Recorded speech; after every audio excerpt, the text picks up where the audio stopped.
চট্টগ্রামে আলোচিত আইনজীবী সাইফুল ইসলাম আলিফ হত্যার ঘটনায় মামলা দায়ের করা হয়েছে।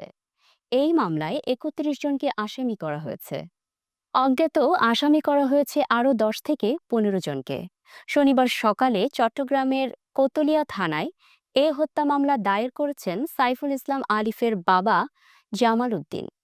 এছাড়া আদালতে আইনজীবী ও পুলিশের ওপর হামলা ও ভাঙচুরের ঘটনায় নিহত আলিফের ভাই খানে আলম আরেকটি মামলা করেছেন। ১১৬ জনের বিরুদ্ধে মামলাটি করা হয়। অজ্ঞাত আসামি করা হয় ৪০০ থেকে ৫০০ জনকে। এর আগে সংঘর্ষের ঘটনায় পুলিশের পক্ষ থেকে ৩টি মামলা করা হয়েছিল।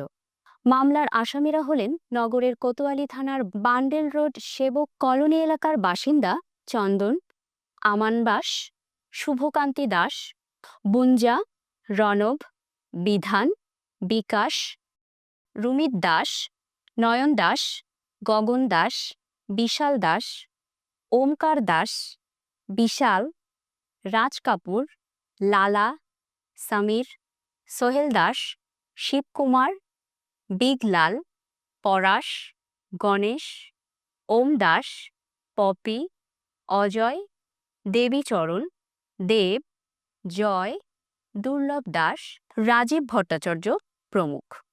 চট্টগ্রাম মহানগর পুলিশের অতিরিক্ত উপকমিশনার কাজী মোহাম্মদ তারেক আজিজ খুনের মামলা দায়ের বিষয়টি নিশ্চিত করেছেন।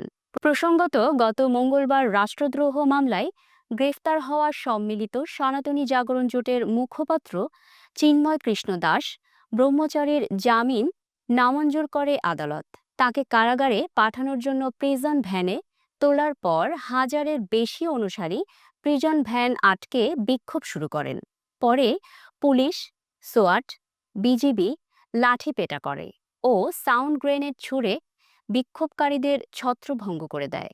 এই সময় আইনজীবীদের গাড়ি ভাঙচুর, ইট পাটকেল নিক্ষেপের প্রতিবাদে মিছিল বের করেন কিছু আইনজীবী। তখন চিন্ময় অনুসারীদের সঙ্গে তাদের ধাওয়া পাল্টা ধাওয়া হয়।